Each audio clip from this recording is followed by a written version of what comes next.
I'll sit up. All right. What am I talking about?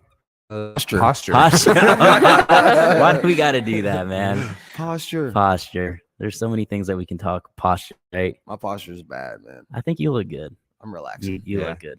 Mine's bad too. I have a Allison- standing desk at home, and I try to make sure. Look at you. You're so Yeah. ergonomically stand up? friendly. I Yeah, like it. That's a yeah. good thing. I try. How many hours at work? Do I stand? Yeah. All right. Like 2, 3. That's good. Like just spread out throughout the day. Yeah, that's Do really something. good though. Pretty good. How much do you stand, Allison? Probably about half the day. I mean, if I can sit, I can, but right now I actually have a student teacher, so that has kind of because like half the time she can stand and then I can sit. That's But pretty nice. we are supposed to both move around, and we do a lot, but it kind of gives somebody the opportunity to get your turn now, especially during a quiz or a test. I resonate with that. When I have a student here in the clinic and they're here especially for like 12 weeks for a clinical rotation, it's awesome, man. I can just sit back. My notes are always done because they have to do them, I'll co-sign. All right, guys. So we're here on Sideline Talk. David, Mike, Colby, Friday, and tomorrow. First soccer game. First soccer game of the games. season. Man, we've been talking about our kids' soccer for all summer. Finally, Opening weekend. It's a big weekend too. Yeah. We 2 games on Saturday, 1 game on Sunday. 2 games Saturday, 1 Sunday, and then the little boys all have a game on Saturday as well. The The little boys. the little U6 boys. I'm excited. 6 teams. All right, so me and Colby are coaching U6.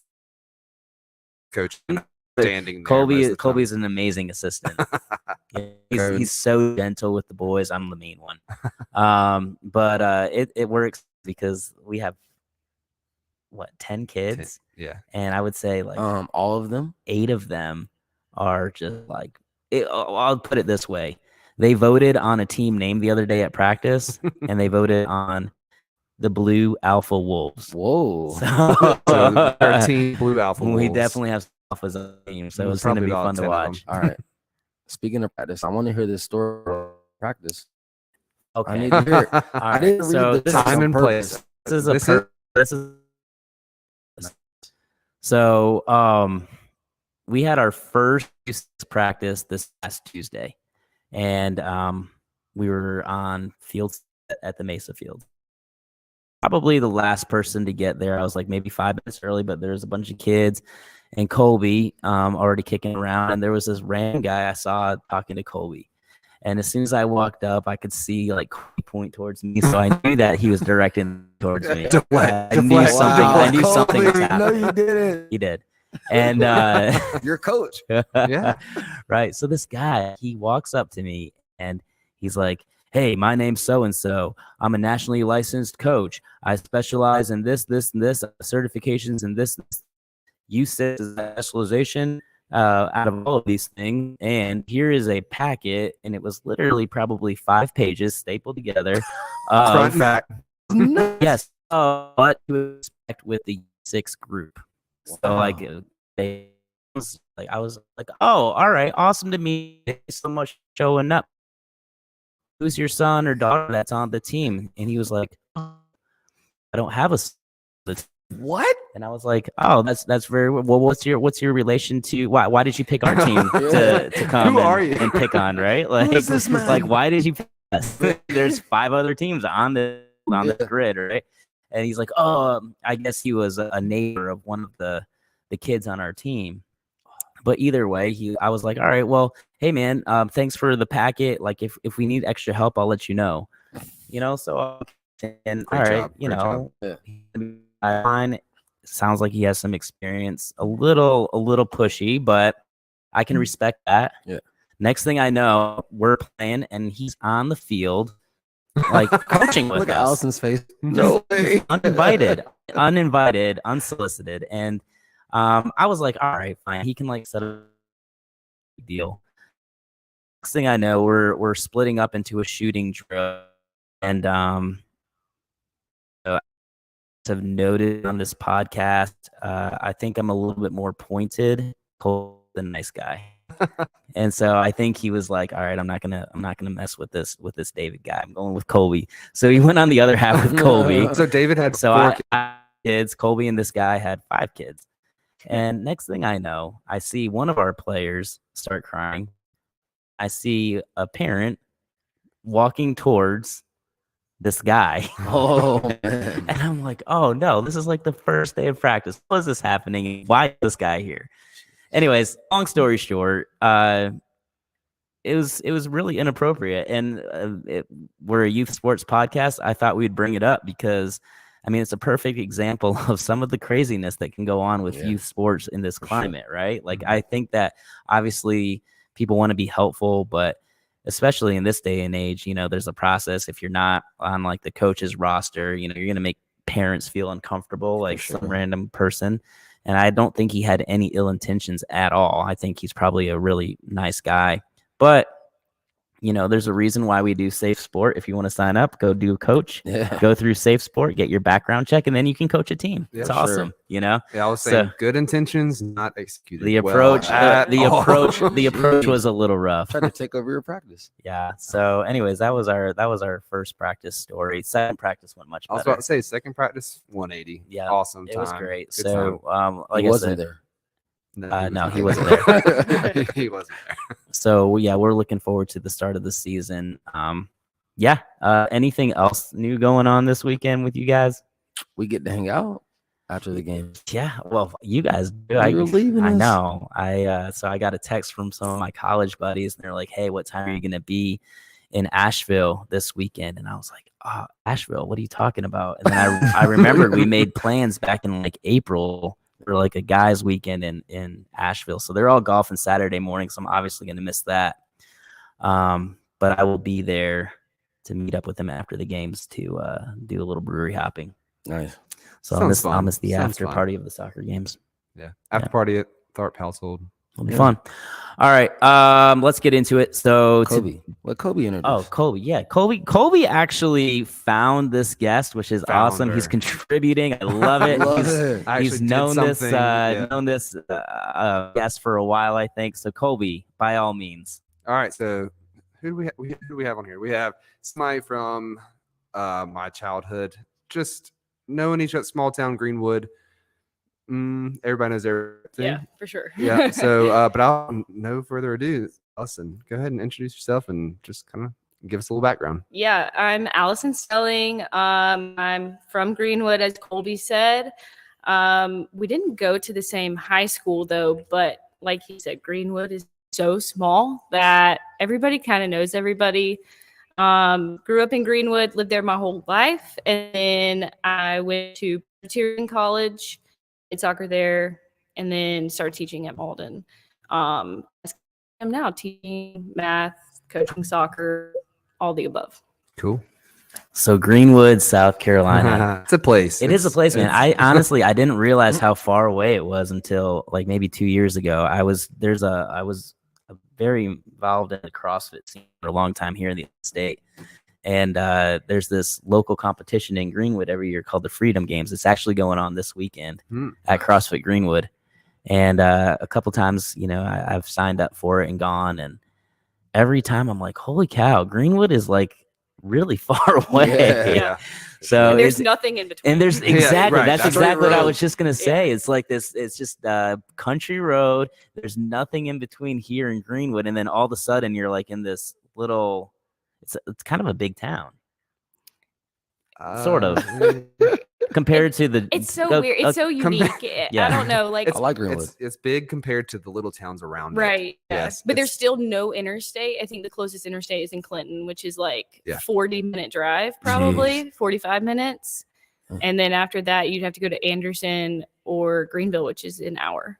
Mm-hmm. Yeah, that's crazy. Yeah. So talk about life growing up in this small town then. Brothers and sisters? Yeah, I have an older sister. She's 4 years older than me. But we were both pretty involved in sports. I mean, I think both of my parents were athletes growing up. So, and my dad grew up here in Greenville. He was one of 6 kids. And I think just like the culture of being outdoors and just like playing, and I mean, you kind of have to make your own fun in Greenwood. So or play a sport. I mean, right, Yeah, that's I like, mean- like there was nothing else to do. And I mean, I guess girls could do like dance, but even that, like, I don't even think their dance programs are that good. I don't know. Maybe I'm overstepping Shots that, fired. but I did try that when I was like 5. What sports did you play when you were little? Organized sport. I think the first thing I actually did, my mom played tennis Okay. competitively. And she even played that like when I was a kid, she was still Mhm. playing. So she made me do tennis lessons, and I remember quitting. I don't even know how many lessons I did. It did not last long. I Yeah. just wanted to hit the ball as hard as I could. So Yeah. I was like sailing it over the fence every Yeah, time. yeah. And I thought that was the goal. Home run every time. Yeah, right. right. That was fun. I tried gymnastics again. I just don't think that was really for me. And I would do a lot of things that my sister did. Like if she did that, Gotcha. like she did Mhm. gymnastics, I want to do that. And somehow I think gymnastics was also kind of expensive. So my parents were like, you need to pick something else. Yeah. And so that's kind of how I got into soccer, but played basketball. I did like the upward thing. Played church league basketball. That was actually bigger probably whenever I was coming up. Yeah. Like Yeah, it was honestly, our huge. I church feel- league teams could maybe beat the high school teams back then. Oh yeah. Not the guys. huh? Church Not, league. maybe not the guys. The girls. Yeah, the girls. Like Yeah. we would. It was kind of cool. You would get to play like the championship, and it was at Lander, like in their Nice. big arena. Oh, that's dope. So Church that- league? Yeah, Church church league? league. That's crazy. Church league basketball is pretty big, and And, yeah, that's maybe one of the other things to do. Church league basketball. Even if you don't go to that church, you can still play on their yeah, team. yeah, for sure. Dang. That's wild. So, Yeah. you know, not being from down here, I had never heard of church league basketball until I moved Really? down here. That's And where I started. I quickly found out it's like the truth, right? That's Yeah. where everybody starts. Yeah. And there's huge rivalries between these churches when Yeah. it comes to church league basketball. I remember ours. Reedy Fork Baptist Church. Yeah. It was Nice, a big nice. deal to play them. You still got that trophy, right? No. No. I'm probably getting a text right now because Alex played basketball in high school. She's probably like, Oh yeah. did Allison just say that? Challenge accepted. Actually, 1v1. No. Greenwood was pretty good. Like Yeah. there was a few soccer players I played with, like club, and they'd play. at Yeah, yeah. Greenwood. Well, yeah. So Allison went to Emerald, and I went to Greenwood High, and How far is that away from each other? they're on the same road. Yeah. Actually, What?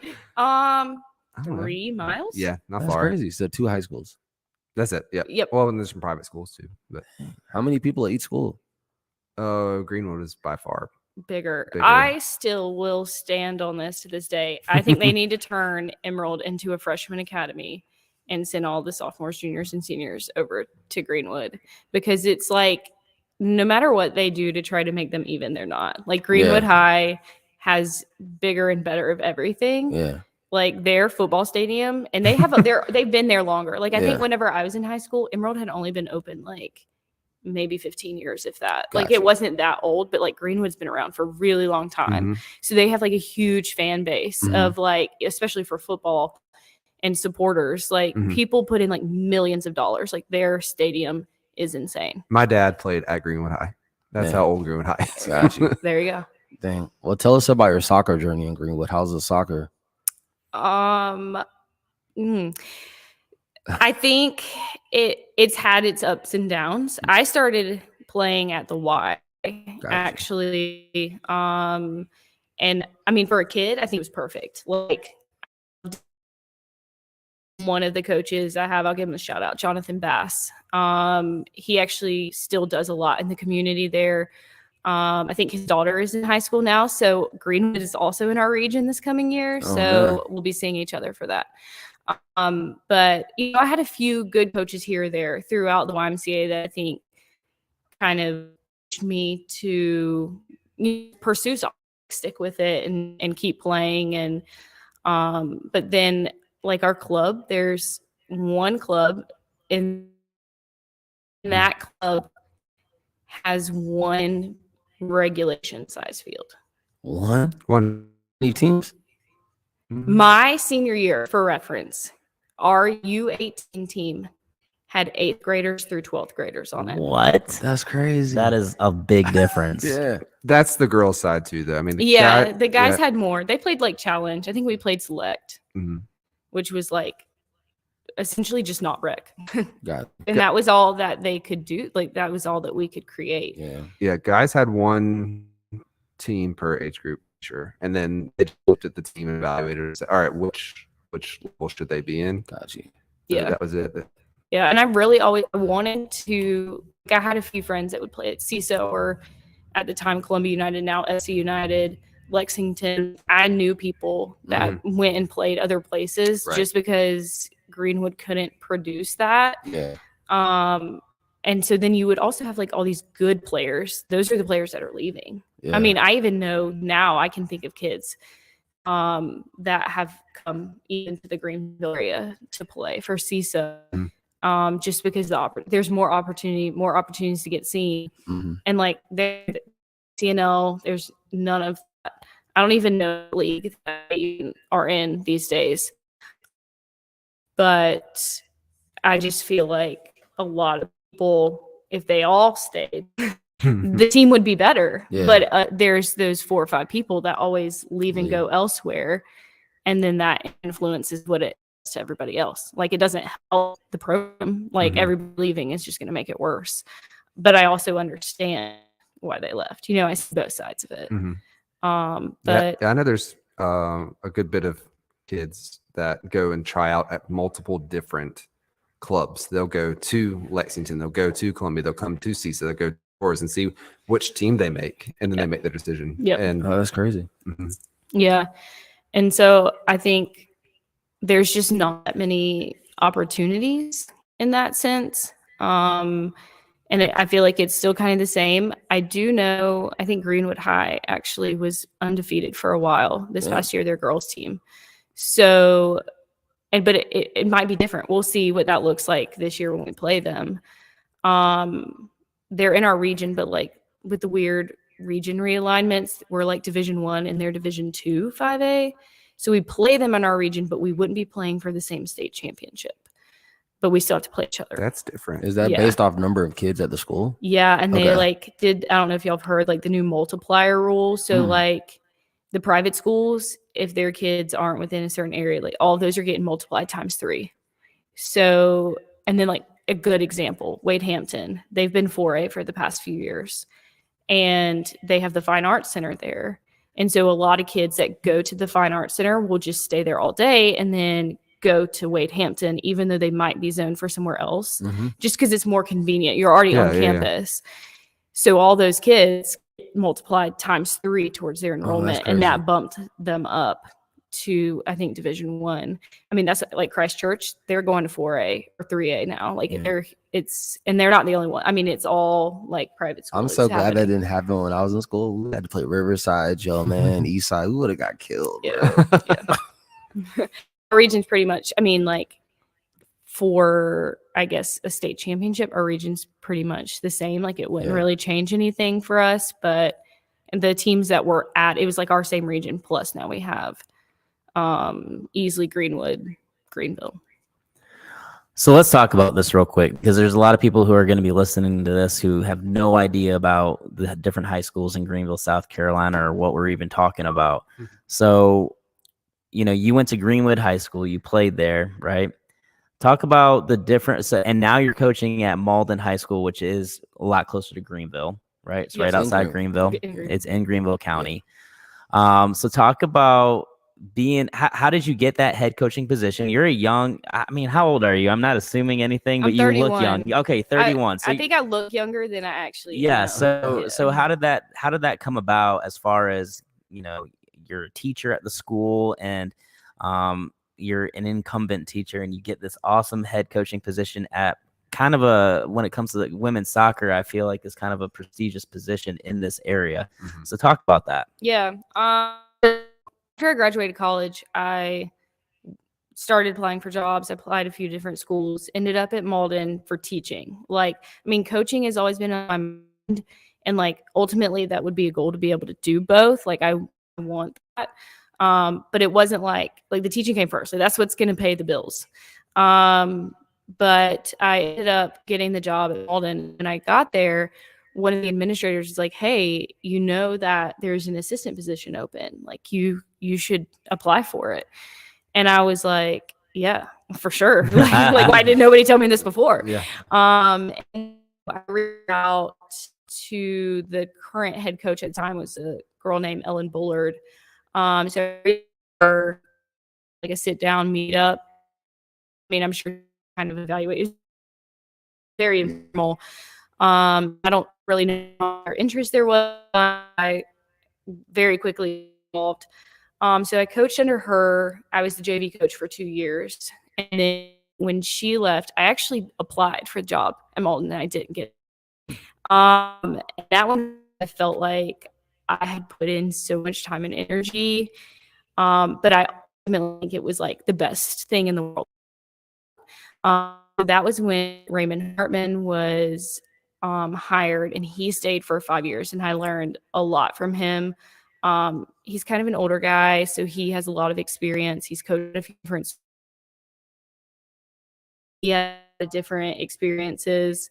And so I just learned a lot from him. And then when he retired from coaching, and so I knew immediately. I was like, this is it. Like, if I don't get it, like, I'm out of here. Like, because by that point, it'd been 7 years. And so I applied for the job, and I had been an assistant athletic director just for a year, helping with like game management stuff at Mauldin too.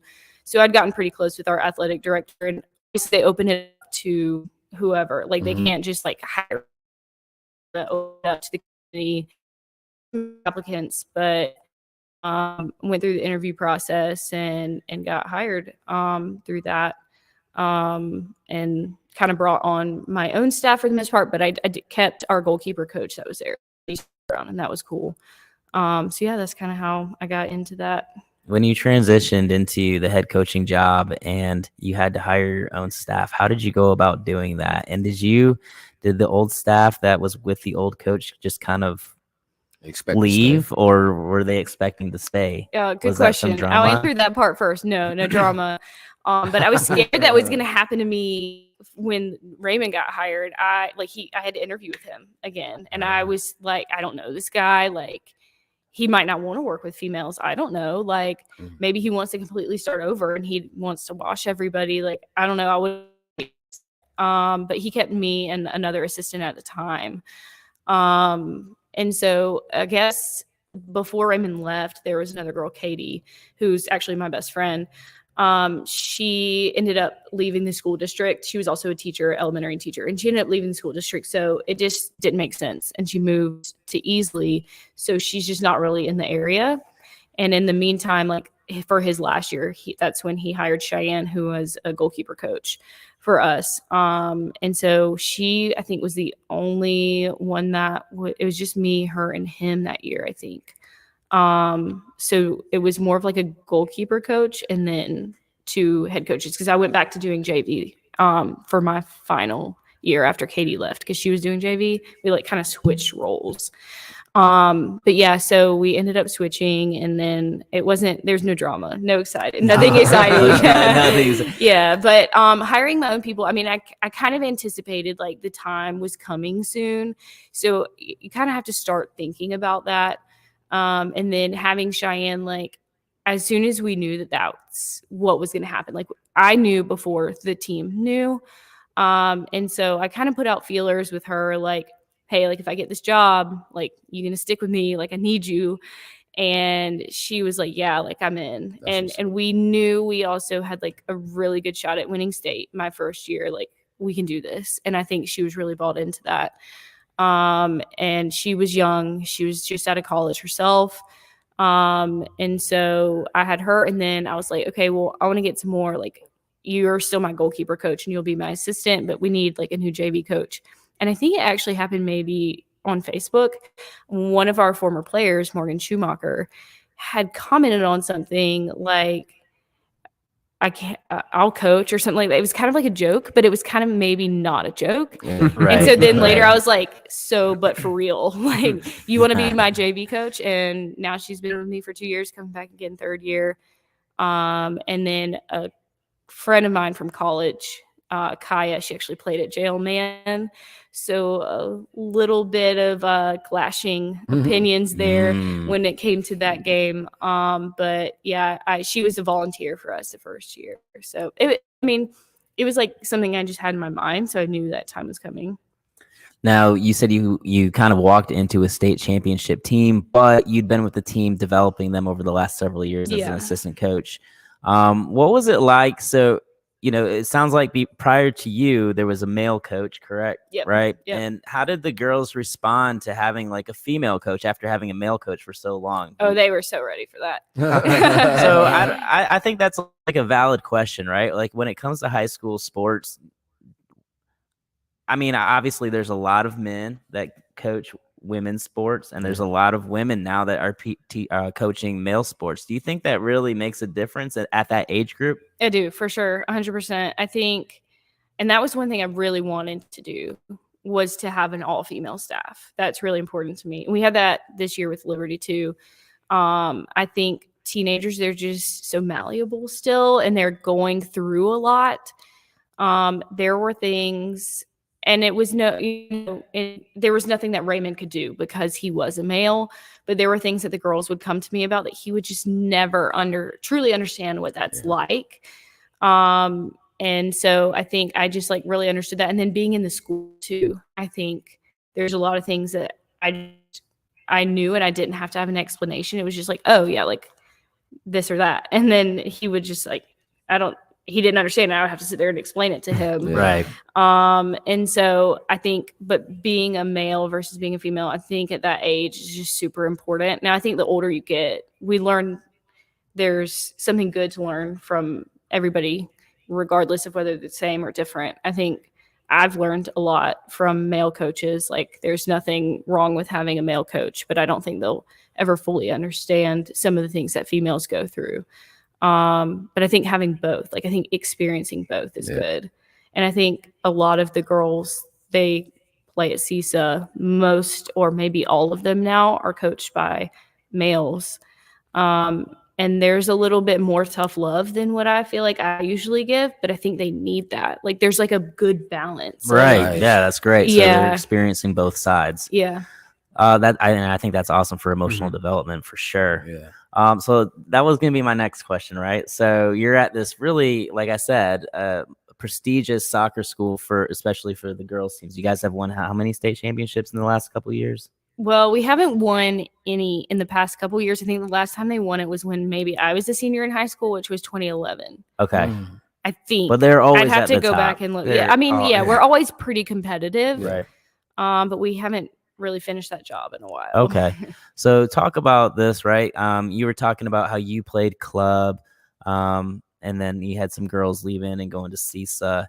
And you're seeing more and more kids getting involved in club a lot earlier in life. Yep. Like, our kids are involved in club and they're 6 and 7 years old, right? Right. That wasn't happening when I was a kid. Yeah. I don't even know. You're 31, so probably not even really when you were a child either. Yeah. I mean, with our club being so small, not that many. My parents just really, they couldn't probably afford it. My mom worked extra jobs when I was in high school. I started playing club as a 9th grader. Right. Gotcha. Yeah. So I feel like that's more of a normal thing, right? You start playing club maybe at the earliest back then, maybe 10 years old. Yeah. Remember in Greenwood, when she's playing club as a 9th grader, that's probably a U18 team. Yeah. Right. I think we had 2 at that time. So I was like, it might have been like U16, but like that wasn't always the case. Like it went up and down all the time. Yeah. Well, regardless, the question is, these clubs, they're getting more and more prestigious, right? Like it's awesome to play for CISA ECNL. Like that's what everybody is really trying to achieve if they're playing for a club, right? Right. They're trying to get to that ECNL level. And a lot of these kids, they still want to play for their high school. And there's sometimes a clash, I think, between club and high school. So talk about your experience with that and your thoughts on it. Yeah.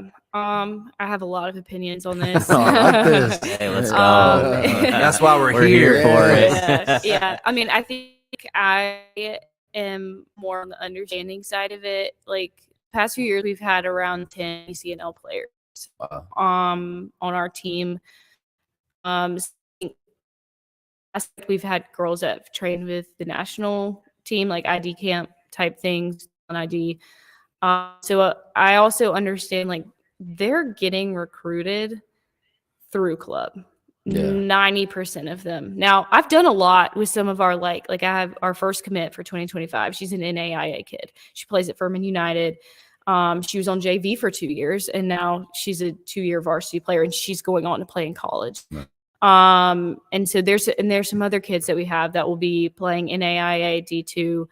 And I think almost everybody on our varsity team could play in college if they wanted to. And I see that most of them, though, that's where they're going to get recruited. And so I can't pretend that like, oh, we're so big and bad. Like, yeah, it's just not the case. But I think they need the high school aspect because for a lot of them, the club sector, I guess, sometimes can get toxic. Or it's just a lot. Like they're gone weekends. I mean, they're missing school. I have them in class a lot of times. I had one that missed the first like 3 days of the semester last spring because she was playing in a showcase out of state. And so they're missing a lot of school and then they're having to stay on top of that. But most of my girls are also super academic. Nice. So they care about that stuff. And so between that and trying to perform at a high level, I'd say the majority of girls are ECNL, ECRL, challenge. That's what our varsity roster looks like. There might be occasionally 1 or 2 select players. And so just being able to like have that time of like, okay, it's not the pressure that came from that. They enjoy the showcases and they know that the practices usually are higher intensity for club, and they come here and it's kind of like, okay, I can breathe a little bit. And so they really need both. They need the pressure and the push, but they also need the support and the opportunity to shine. Some of them, they might be playing, ECNL, but they're not the best ECNL kid on their team. They might be coming off the bench, but for us, they're playing and starting. They get to be a leader for us. So that's a little bit different, I think, for them. And then kind of being able to play with younger and older, like our seniors get to lead freshmen. You don't get to do that for club. Like, that's not a thing. And so I think they both have a purpose, but there's definitely some overlap, like schedule conflicts.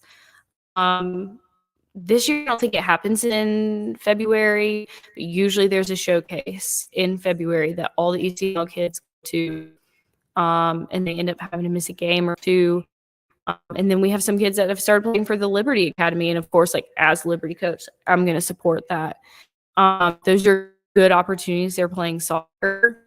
If they're missing half the season, I think that's a scenario. But if they're just missing like 1 or 2 games, like they're doing that for their soccer career.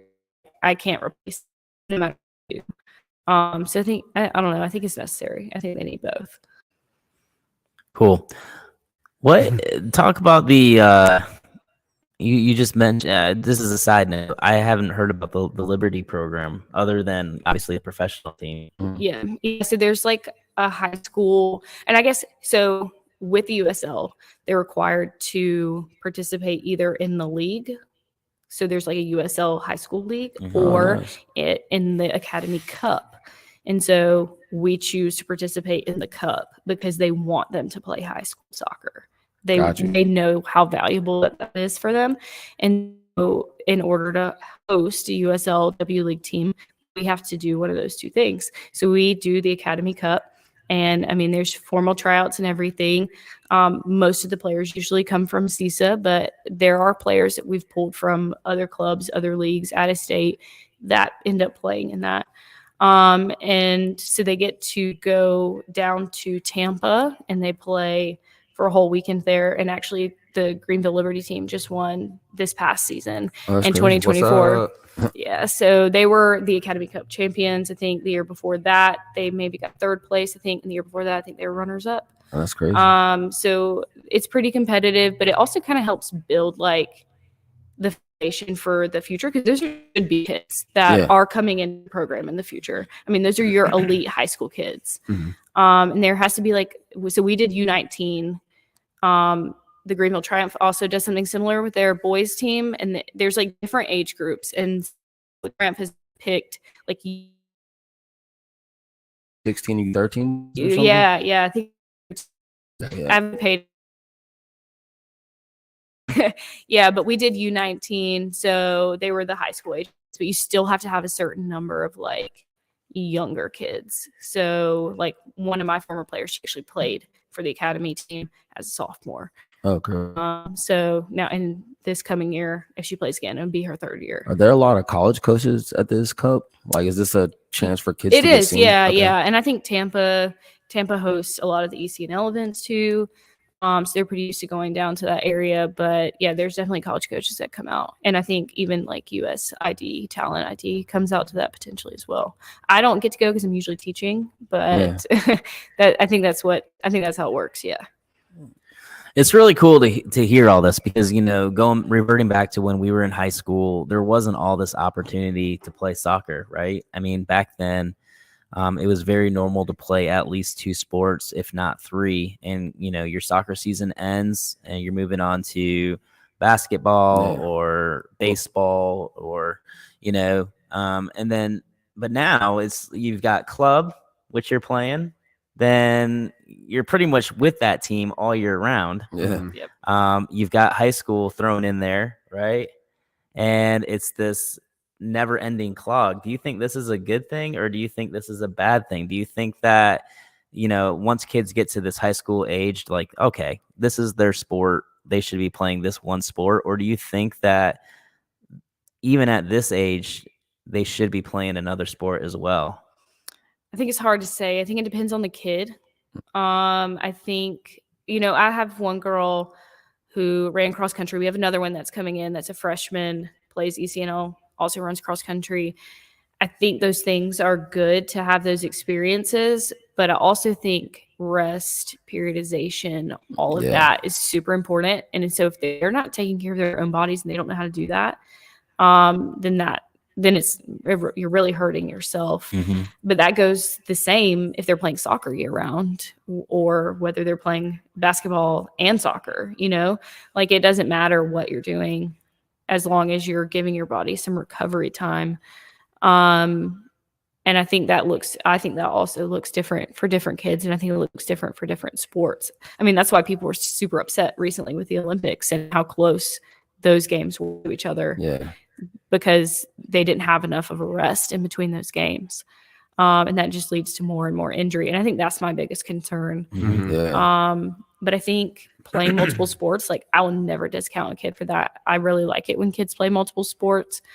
But ultimately, if it's going to overlap, then it's going to potentially be an issue if I feel like you're running into, hey, I'm missing practice all the time or missing games for this or that. But I think it's a healthy thing to be able to play more sports, more experiences. And I think, I mean, we had a lake house when I was growing up. And so like doing water sports and that kind of thing, it just gave me like an outlet. Like it's another thing. 100%. Yeah. So this is something that we've talked about lots of times, you know, the multiple sport thing. And what about, do you think, you know, again, we're seeing our kids playing year round almost in soccer. If there's the off season, we're playing 5v5. We're doing extra training at 90 plus OT or 360 soccer, you know. Do you think that kids doing all that soccer and not incorporating another sport is going to lead to burnout in the future? Or do you think that it's just the future of sport? I think that definitely there's going to be more burnout. But I think we also have a larger growth amount of kids that are playing soccer. Yeah. And so then that's also upping the ante for what it takes to get to whatever level you want to say, you know, to play college or to play in the ECNL or to make this specific club team or to go pro. Like they feel like, okay, well, I have to do that. And then they see somebody else doing it. And so then they're like, okay, I have to do that too. Yeah. And it just becomes, and I think that's where social media kind of feeds into it in a negative sense. It's just like out there so much that like, I would have never known that my friends, like I had for 1 year, my senior year, I had a guy that trained me for soccer.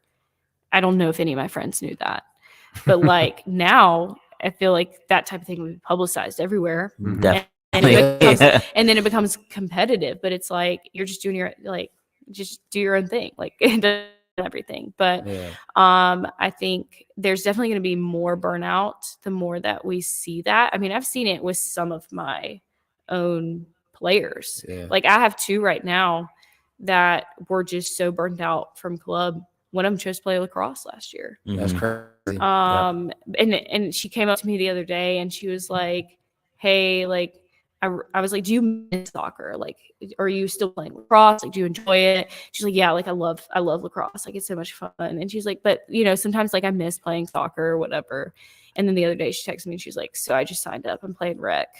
Like she just couldn't take it anymore. Like she missed it. And like, you know what? If you love it that much, go do it. And I think that's the difference too. Yeah. Like if the kid really enjoying it and they're there and they want to be there, but if you're going out there and you're miserable, what they do is that, don't do it. Like I that will purposely choose. Like I had a senior last year. She's played ECNL for years and she's like, no, I don't play RL.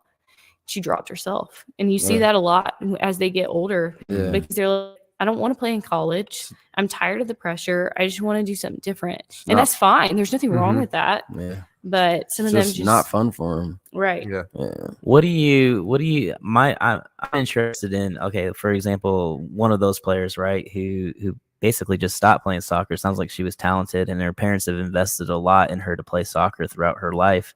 And now she's playing lacrosse. Have you ever had a parent reach out to you and be like, I don't know what's wrong with my kid. Like I've invested so much in this and I don't know how to handle it. Yeah. I feel like I've had probably like 2 parents that have really come to me upset with, I guess, like their own child's mental health in terms of soccer. One of them, I don't think either of them, the kids know that we've had those conversations. Sure. But yeah, so some of them will be like, yeah, like they're really struggling. And I think a lot of times, I mean, sadly, I think it has to do with playing time a lot of times. And I get that. Like I totally get it. I've been the one on the bench and I understand what it's like to be in that position. But I also think that like if you really love soccer the way that you love soccer, coming out there and being a part of a team, like that's what high school soccer is. Yeah. Like you could go to some of these other high schools. I'm not going to name names, but you could go to some other high schools that we whip up on like 8-0. You could play every minute of every game there, or you can be here and you can grow and be a part of something really great. We do a lot of extra stuff. Like we do a team building trip to Clemson. We do the Viking Cup tournament every year. Like you don't get that from every team. There are other teams out there that do that, but not every team's doing that. And so I think it's just really hard to get super upset about playing time and that kind of thing. And that really is what drags down their love for soccer. It's not even so much sometimes the pressure of performing. It's just sometimes of like their parents expect them to do something. Right. Yeah. I think that's part of the pay to play thing, right? Because you invest so much in your child and you think they're loving it and they get to a certain point where it's just you're pushing them and you don't even know you're doing it. Yeah. Another interesting thing is thinking about college, right? Are you seeing this at a younger age where kids are like, I'm playing soccer so I can go play in college? Because, when I was a kid, I never thought about that. Like I never was playing soccer and being like, oh, I'm doing this because I'm going to play in college. Yeah. Eventually it happens, but it's like you don't really think about it and it wasn't a thing. And now I feel like we're starting so young sometimes and parents are putting these ideas in their kids' ears like, hey, you're training so you can play in college, Yeah. Like, I don't know. I think that messes with the fun of the game when you're introducing the idea at such a young age, you know? Wonder, I don't work that much with little kids, but I do wonder how early those conversations are starting. Like I think they're starting now. I'll talk about it like with my high school kids. Like when they come, I'm actually going to have a recruiting meeting for our freshmen, sophomores, and juniors coming up soon because to be quite honest, like at this point, it's August of 2024. The D1s for 2025 are done, and they just are capped all of that. I don't know if y'all heard about that too. They're putting 28, and that there's some Power 4 schools that are making big cuts on kids that they had already committed, and that trickle down effect. They're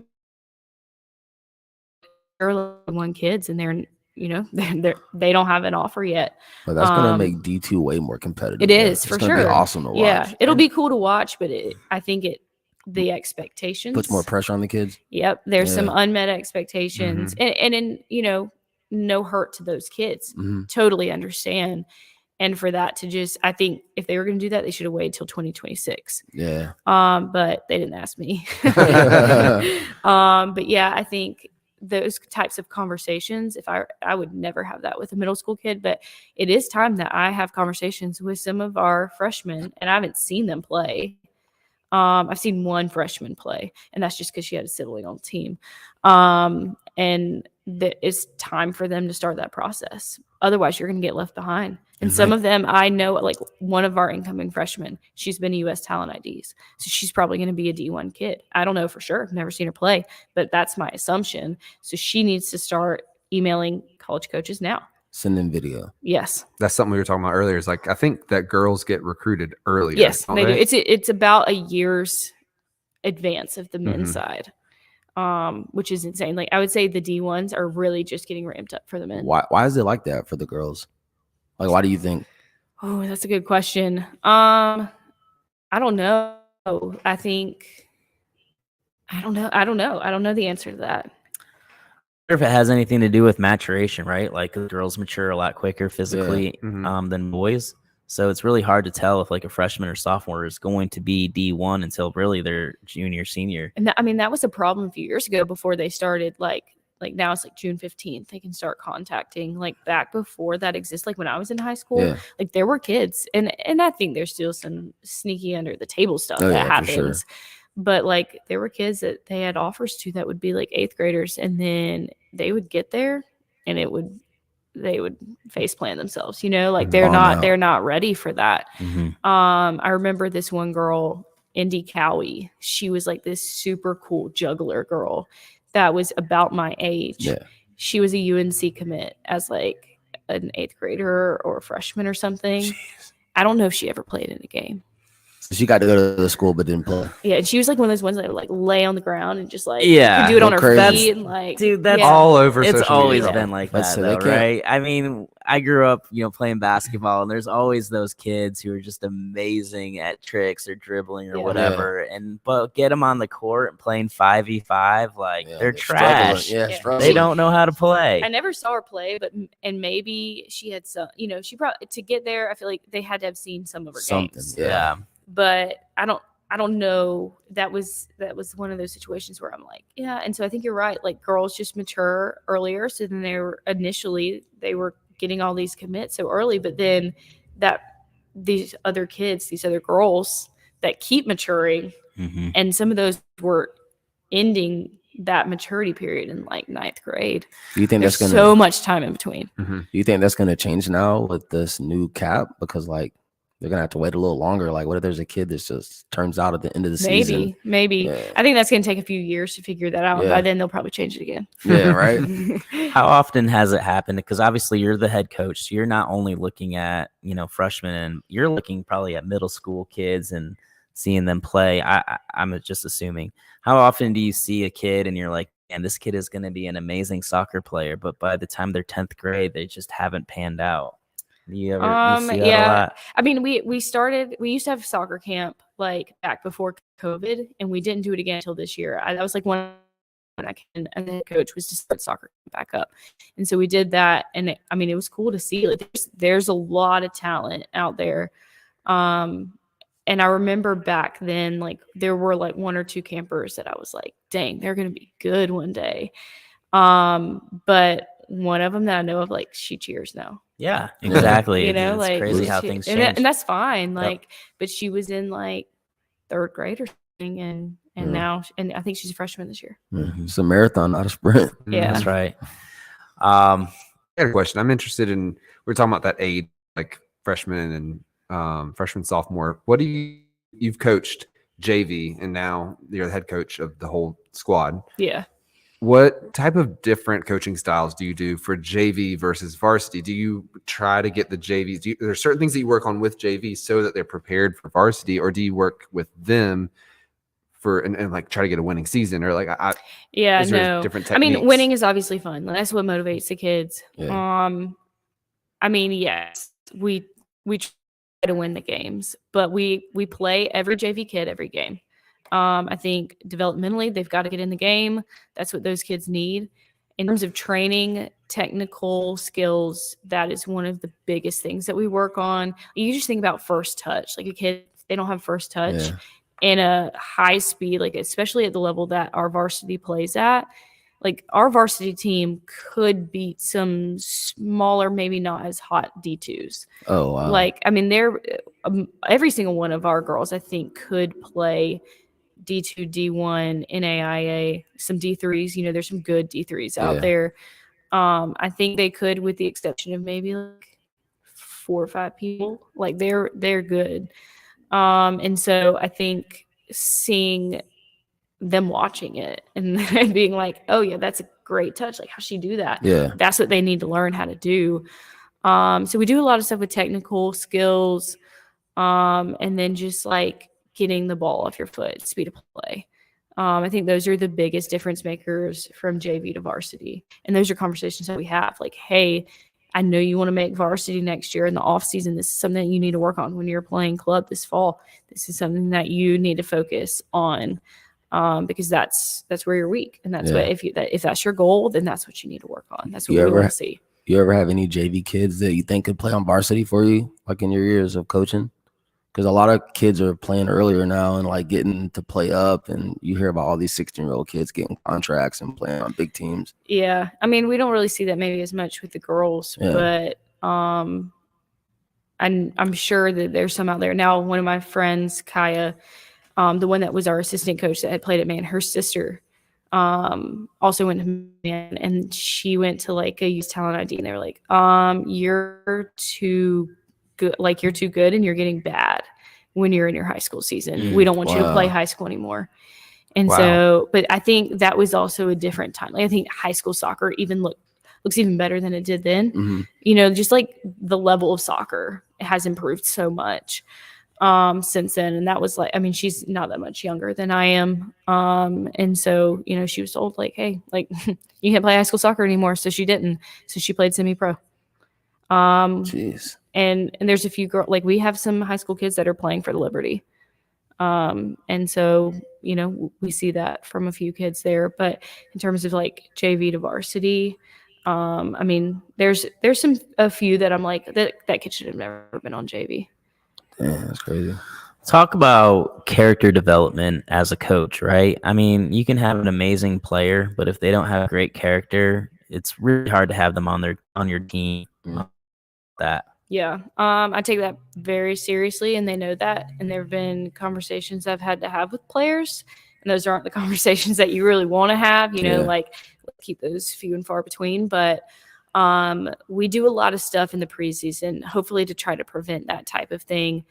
I have a handbook. They all sign the handbook. The parents sign the handbook of the expectations, what that should look like, games, practices, just any team type thing. But we do a building trip. We go to Clemson. That's what I kind of started as I took over. And so we go to Clemson for a weekend, stay in cabins there, and we do a lot of goal setting and team building and the leadership, the older kids. They're the ones that really lead that. That's awesome. And I kind of try to mix it up a little bit. Like this year is going to be a little bit different, but we're still going to Clemson. And so I think it also comes into your captains and what they're, I guess, feeding into the players below them and to their teammates. Like they set the expectations too. There's only so much that I can do, but, you know, I try to build that culture through the kids. How do you go about choosing captains? Is it something that the team chooses, or do you choose it? I let the team choose it, but I have a say in it too. My coaches and I, and our votes count double. So my players, I like that. Yeah, they have to apply to be a captain. And cool. so they fill out a form, and then I tell the team like, hey, this is who has applied. And then they go through like a week trial period. And so, and like during the preseason, I'll have them like rotate through who's captains, like during scrimmages and stuff. And then they have to give a speech about like why they want to be a captain, why they feel like they should be a captain, which is some of the questions that are in the form in the application. Yeah. So I usually give that back to them, be like, hey, this is what you said. Yeah. But a lot of they come up, man, this was good. But some of them are just like, yeah, I've been on the varsity team for 4 years and I love my team. Yeah, and I'm like, horrible. yeah, no. But you know, they really invest in that. And so that's what they have to do. And then everybody votes. And I think we usually do 2 votes, but then like we get double votes.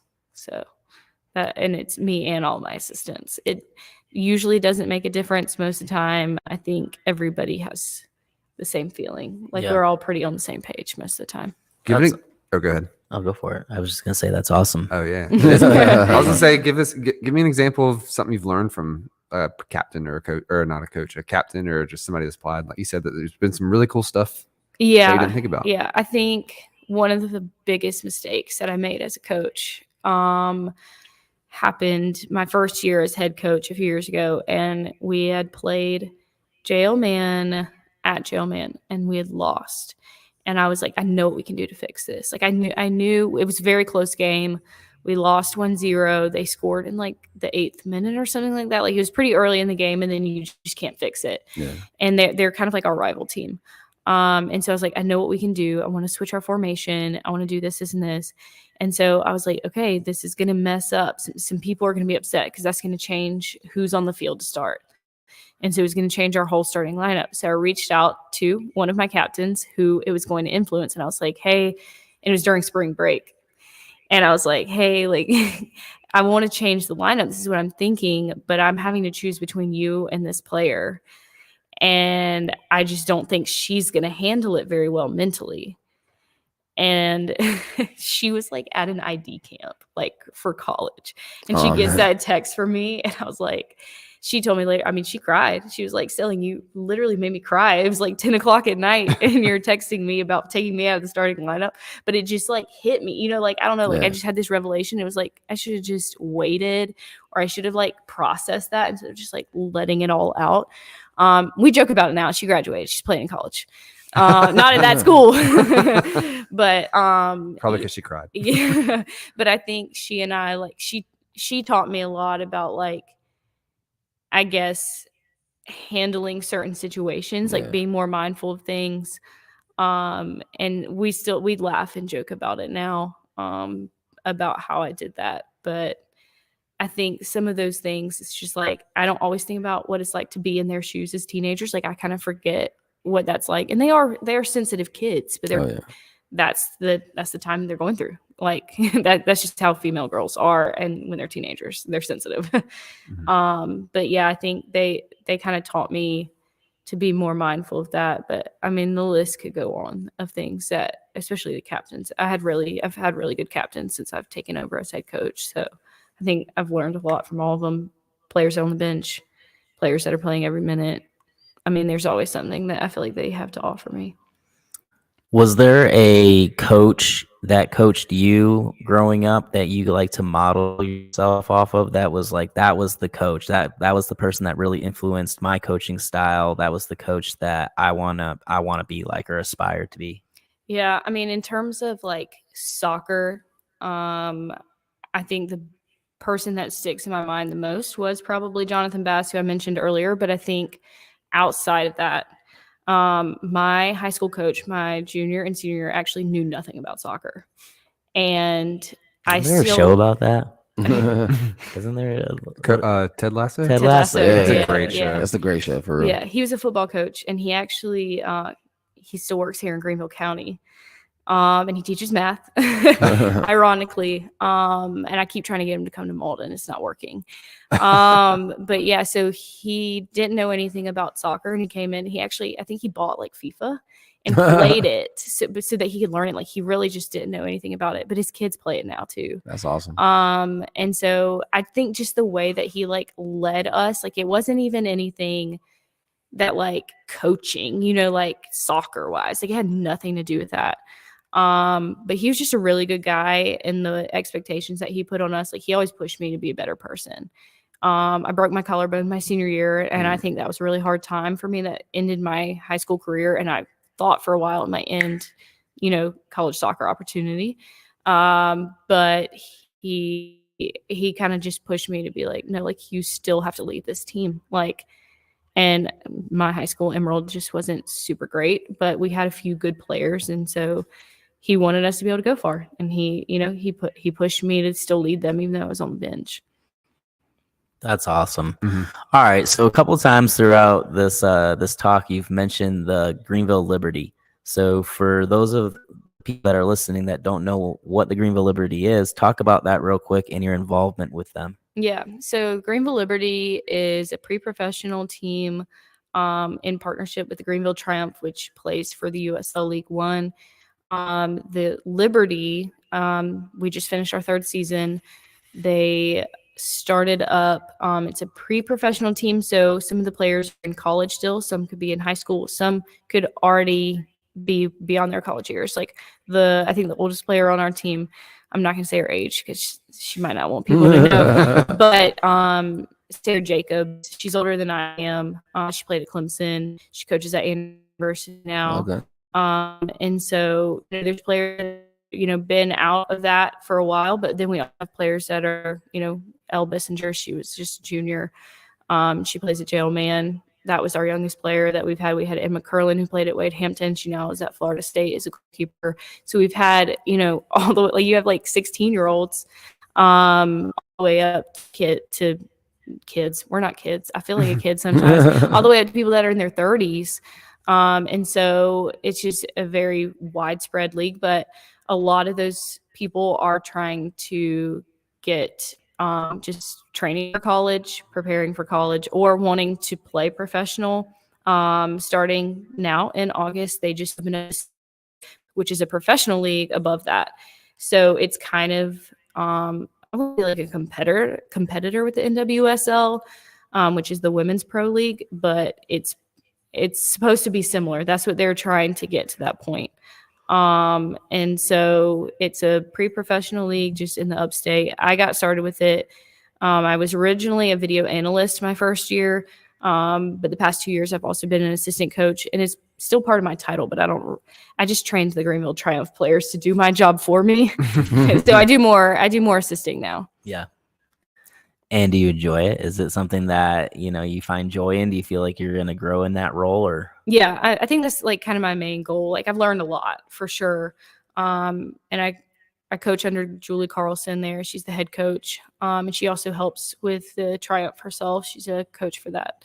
And so I think both of us, and having some of the other staff that we've had, I've just learned a lot about the game at a higher level. Like I need somebody always above me. Like I need somebody to teach me things, because I can learn stuff from my assistants. Like I hope I do. I'm learning stuff from my players, but I don't know, that just kind of sets the bar a little bit higher, and getting more experience, getting more tools in my toolbox. So are you applying those to Coach Mauldin? Yeah, for sure. I think one thing that we've talked about is getting more like our warm-ups and things like that, developing them more. Like we see so many injuries now. I mean, I had a girl, unfortunately, it's in my starting lineup. She's a junior.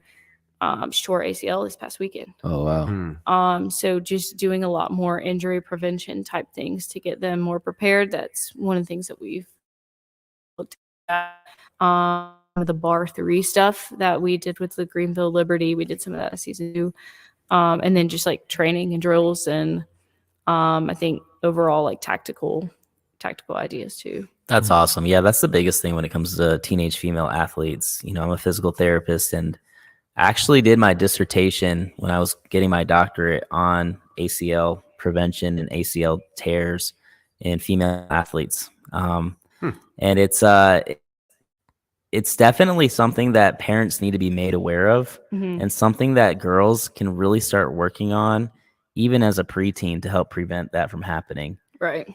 So I think that's awesome that you guys are incorporating that, and more teams are seeing that. And it is an issue, man, because if you're on the sideline, you're not playing. Yeah. Right. And that's a long rehab process too. Yeah. So she was pretty bummed, but I think, and it was like she's an outside back, and one of our other outside backs that's her same age group, was out all last season and doing physical therapy the whole season for an injury that happened during club. And so it's like now they're just switching places. Like I lost one outside back to another outside back. Jeez. And they're both juniors this year. Which I think also, like a lot of them, like that's like grouping stage, you know, part of being a junior. That's when all that happens. We'll bounce back. It'll be good. It's rough when it happens though. It's every time I get a teenager in here and they've torn their ACL, it's such an emotional toll and a mental toll, along with, you know, obviously the physical rehabilitation that has to happen. But, you know, it also, I feel like at the end of the road, a lot of these kids are a lot more mentally tough at the end than they were prior to the injury. Yeah, I think all my athletes, and I told the girl that the other day, they come out stronger than they win. And I see that so much. Like, and it's both. Like, it's mental and physical, because they just want it so much. Right. Like, you learn to appreciate it. I mean, I broke my collarbone senior year. In April, I was scared for about a week, and then I tore my ACL. So I went into college with a torn ACL, and so sitting on the sidelines, watching all the other freshmen playing time, and I'm like, right now, and think I could go in the game. Yeah. Right. And then they're sitting there complaining about doing sprints or doing this or doing that. But it's like, I wish I could do that. Right. I can barely walk. Like, and so I think there's just like you have to change your mindset. Otherwise you're not going to make it out of that. I 100% agree with that. All right. You guys have any other questions pertaining to coaching? Yeah, I just wanted to hear like your philosophy on the pit, like without giving away too much of your idea to the competition. Yeah, I think it always kind of depends on what type of personnel that I have. Our team I try to implement a bunch of different formations, so nobody knows what we're going to play. I think we played 4 different formations, maybe, and I tried to make sure that they were comfortable enough. There's only one that I was like, okay, they're not good at that. Like, this isn't going to work. And that was the only regular season goal that we got scored on us. And then we came back and beat them like 6-1, 8-1. I can't remember. Yeah. It was Teal Hannah. They scored on us. We were down 1-0 at halftime. We came back and showed them what we were supposed to. Good halftime talk. Yeah, right. Great coaching. Yeah. And we had tried to do this other formation because we were preparing for something else. And then we were like, this is the practice game. Like, we're going to do this for practice. And they were just not comfortable with that.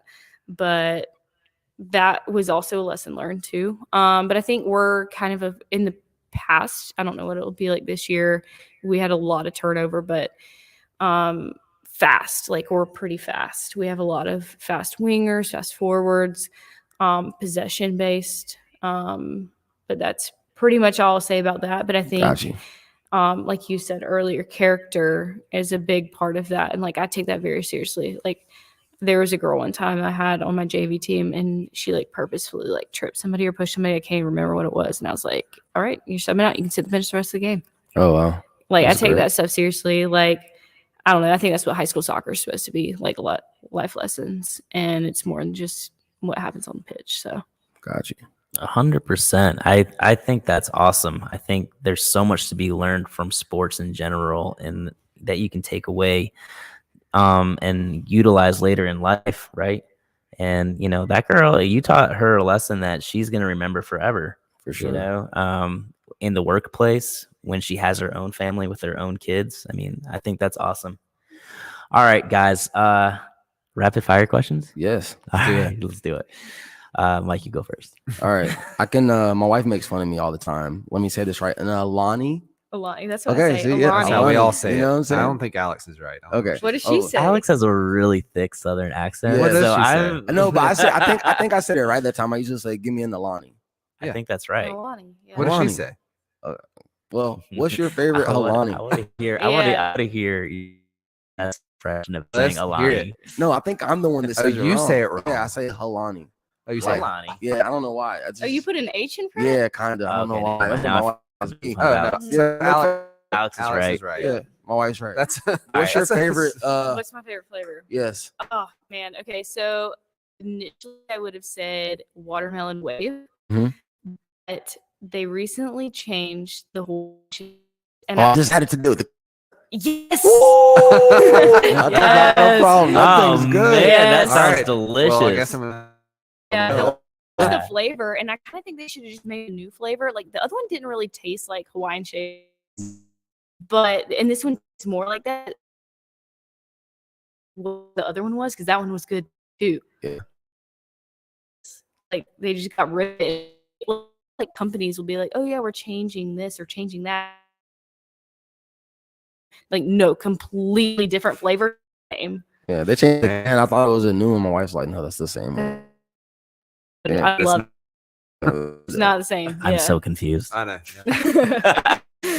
All right. I was asking this question at work the other day, and I feel it's a really valid question in my mind. All right. If you had to choose between your favorite piece of cake, your favorite piece of pie, and your favorite donut, which one would you choose? Donut. Easy. I agree. Did I you was. see they have the you're Dr. literally- Pepper donuts. Do you see they're coming? Yeah, actually today. Really? Krispy Kreme. Better watch. I love it. 23rd today. Oh man, we're gonna have to check that out for Really? tomorrow morning. Dr. Pepper donut. Yeah. Wow. Yeah, I'm the same way. I'm the only one that said. Everybody said cake or pie. Not pie is like donuts are dead just there's last. something about a donut in the morning. Mm. I just had donuts today for the first time. Some bacon donut. Oh, Yeah, maple bacon. They go bacon. I've crazy. had it. Yeah, it's good. So good, dude. So yeah, we just moved, and our old house was like right next to this. Ooh. The what is it called? Like Licking Good Oh, Donuts. looking good. Yeah. You know what that is? Yeah. Yeah. I miss it. Yeah, some Shouldn't good have moved. donuts. So. I know. Yeah, far away now. it might help with the LBs though. Yeah. So that would be Right. my problem. Yeah. Yeah. Love it. All right. So that is favorite home cooked meal. Ooh, favorite. Both my parents are cooking it. I can't make mac.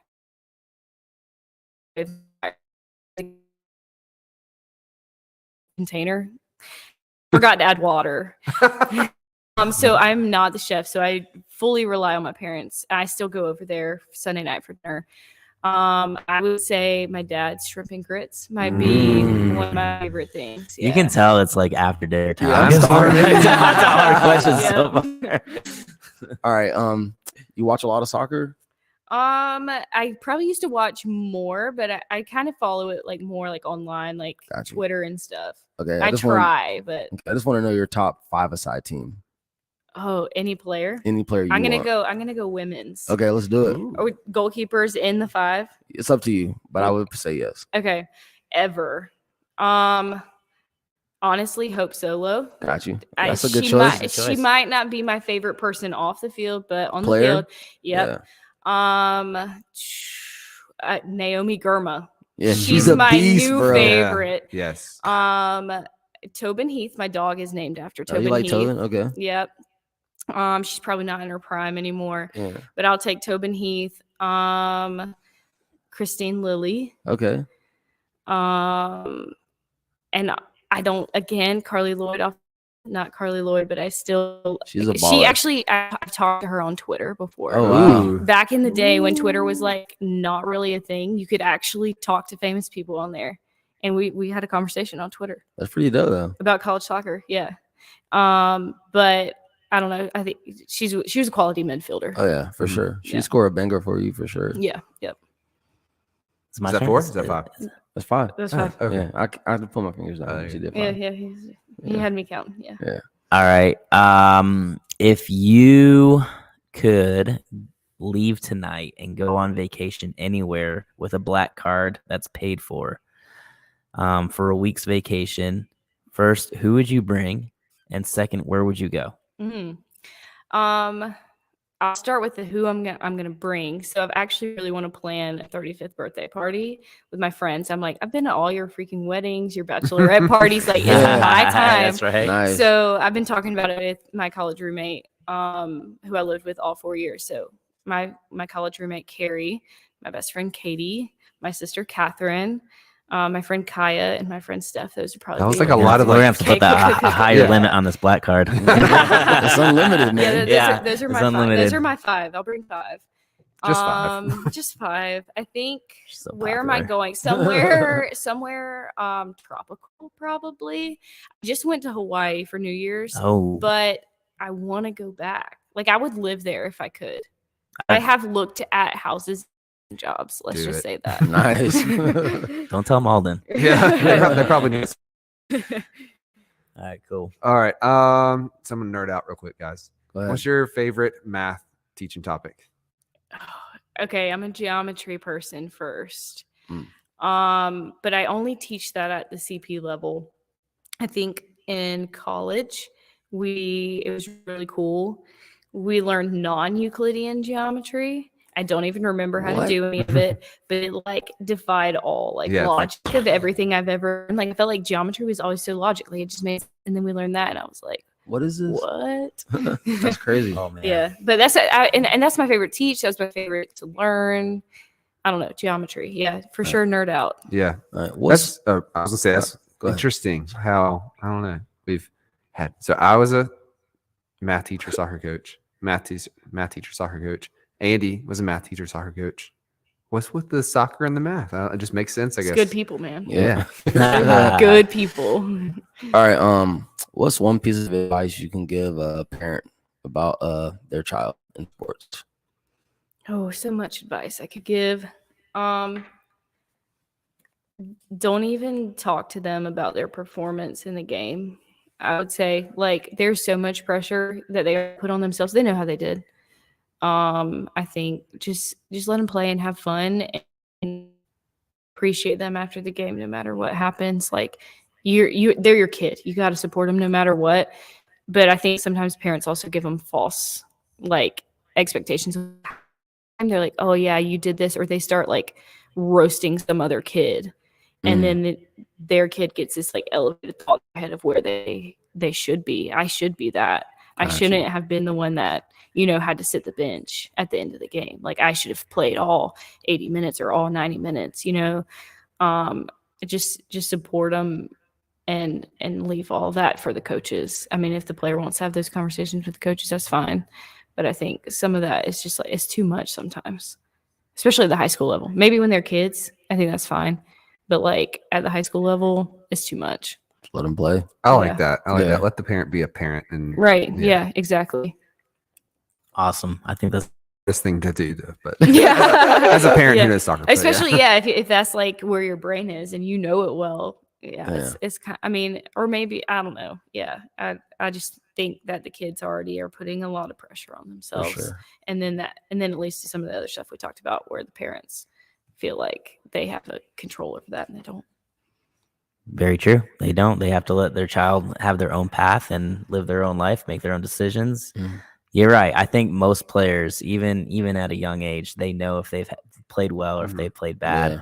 And hearing it from a sibling or hearing it from a parent definitely puts gasoline on that fire. For sure. All right. Well, I really enjoyed this. I thought it was a really, really great conversation. I'm glad that we finally had another female on here. Yeah. Yes. We need to get more females on. Yeah. You do. Yeah, it's very, very entertaining, and you did a great. It's been great. So thank you so Thank you much so for much. taking your Yeah. time on a Friday evening to come out with us. For sure. Who are the Mavs playing tonight in football? Do you know? Riverside. Ooh, all right, big Let's just say matchup. they don't have a JV or a C team. they're about So to get we killed. hope we can get a win. Our record last season, though, started with a 0. So I don't know. You We're can only hoping go for- up from there. We can only right? go up from there. That's right. Yeah. We'll be tuning into the sidelines on the news later. I love watching the high school Yeah. football highlights. Yeah. Yeah, for sure. All right, let's get out of here. Thanks for coming over. Y'all heard it here. Sideline Talk.